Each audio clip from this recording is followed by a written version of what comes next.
Hi, my name is Jaana. Welcome back to my channel where I talk about slow living and my life in the Finnish countryside. Today I'm going to be talking about Nordic habits that support slow living.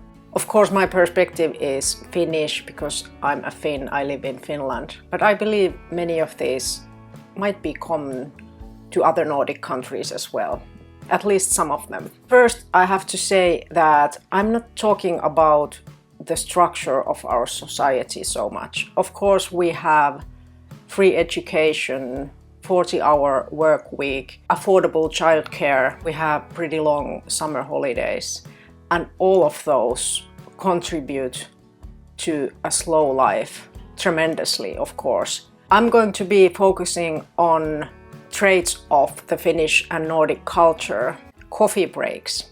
Finland is one of the countries where people consume the most coffee per capita in the whole world. And you can see it in workplaces, in everyday life. Of course, some of us prefer tea over coffee, like myself. But I just think it's wonderful that we have this habit of taking a break, sitting down, making coffee or tea, enjoying the process of making it, and then actually having time to drink it, enjoying the taste. It happens so easily, to me too. When I'm working, I just go to the kitchen to make myself a cup of tea, and then I just go back to my computer and continue working without even properly noticing the tea that I just made. I think it's important that we try to take time for a break. And having a coffee is a perfect excuse for doing that. And when it's in our culture, it means that it's okay in a workplace to do that, to sit down and have a cup of coffee. And often it can be a social moment in a workplace.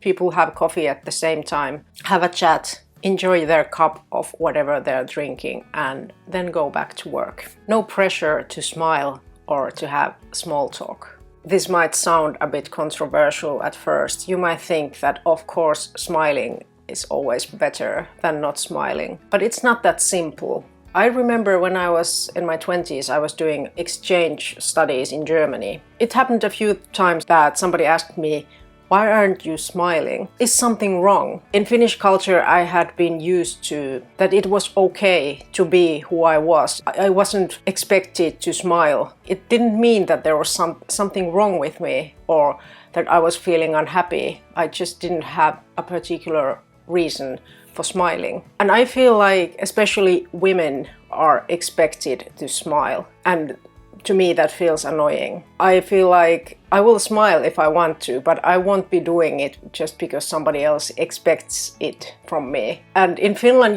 you can know that if somebody smiles, they're usually genuinely feeling happy or joyful. We have less fake smiles than some other cultures. It also means that it's okay if you're having a bad day. If you're not feeling like smiling, you don't have to. Of course, it can be beneficial to just choose that positive attitude and smile even if things feel difficult. I do think that that's a valid point. But at the same time, I feel like it's good that we have this space for being genuine. No need to smile if you don't feel like it.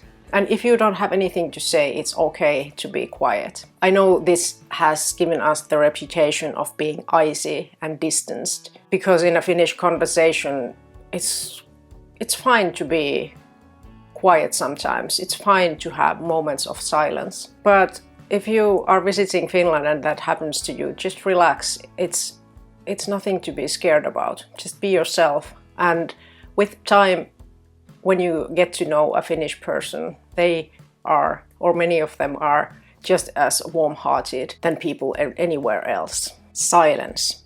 I once had a friend from Thailand visit Helsinki. He immediately asked me, "Where is everybody? Why is it so quiet here?" I don't remember if it was a Sunday or if it was a regular weekday, but in any case, what felt completely normal to me was something different for him. And I can understand that Helsinki, which is a relatively small city compared to some big Asian cities, that it might feel silent to him. But it's not just about the amount of people. The fact is that Finnish culture values silence. I remember reading this Facebook conversation recently. Somebody had been camping in a national park in Finland, and there had been some tourists playing music really loud late at night. And the person in the Facebook group was asking others what did they think about it? Was it okay? Should he have just put up with it? Or is it okay to go and tell them that that's not okay in Finland? And the interesting thing was that literally everybody who commented the post felt like silence is something that should be valued and respected. So that it's definitely not okay to play music on your boombox at a camping site. And I feel the same way. I feel like silence is something that we Finnish people value and we're proud of it. And especially in nature, we want everybody to have the opportunity to enjoy silence. So it's not okay to play music. I know there are big differences about this in different cultures. When I traveled in South America, I remember that people were just walking down the street, listening to music on their phone without headphones. And that was something like people wouldn't do that in Finland. Or I don't know, maybe the culture has changed. Maybe nowadays some people would do that. But when I was traveling there about, 15 years ago, that was something that really struck me. Like, why would they do that? If they want to listen to the music, why do I have to listen to the same music as well? And I think that's an important part of Finnish culture, valuing silence. And of course, here in the countryside, we have even more silence than we do in Helsinki or other cities. But in international comparison, I think even the cities in Helsinki are quiet. High level of trust. In the Nordics, and especially in Finland, I would say that people generally trust the authorities, the police, the government. Of course, we complain about our government, and it doesn't mean that we think that they are perfect. But in general, I would say that our society is based on trust. And you can also see it in social interaction. For example, when we had contractors in our house, I just told them where they would get the key to get inside on days when I was somewhere else myself.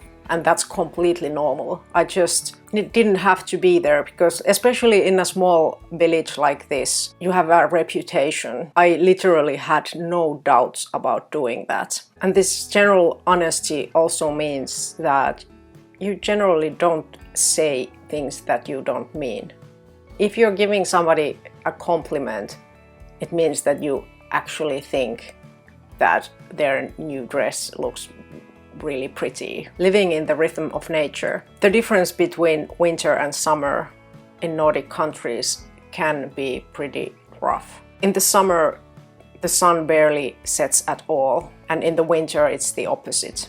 So in winter, we barely have any daylight. And although modern society doesn't really care about these differences, I think that in Finland we have to take that into consideration. In summer, there are several festivals every weekend, outdoor happenings. People spend time in parks and outdoor areas. And in winter, most of us like to spend more time at home, get cozy, enjoy a more quiet life. Many Finnish people have quite a close relationship to nature. And one reason is probably the amount of summer cottages we have. Even people who don't own a summer cottage themselves, they often have access to a summer cottage through family members, for example. Many people who live in cities have roots in the countryside. So nature and the countryside are important to most of us. Healthy food. When I was growing up, my mom always cooked our meals from scratch. And that's how I learned to cook myself too. We barely use frozen meals or anything like that. And one curiosity is the Finnish concept of candy day. That means that kids are only usually allowed to eat candy on Saturdays, not every day. That means that if you only eat candy once a week, the amount you eat is naturally smaller than it would be if you just kept eating it all the time. This is especially the case for kids. It's kind of a way to teach them how to eat healthily and how to have some structure in what you eat. But many adults do it as well. Often in my family, when my kids are having their candy day, I treat myself for a bit of candy too, so that it's easier for me to stay in my routine as well. So guys, this is it for today. Thank you for watching. Remember to take care of yourself as always. See you in the next video. Bye bye!